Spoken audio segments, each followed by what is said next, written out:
நான் வந்து பனங்குளத்தை சேர்ந்த ஒரு விவசாயி.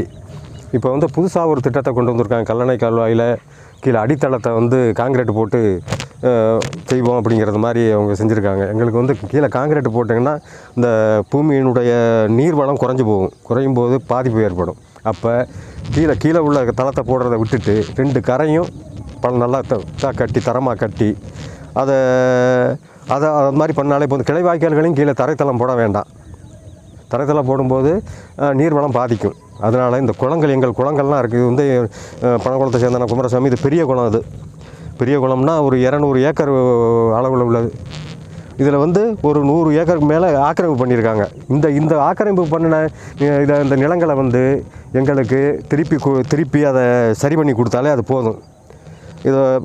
இதை செஞ்சு கொடுக்குறது ரொம்ப நல்லதாக இருக்கும்.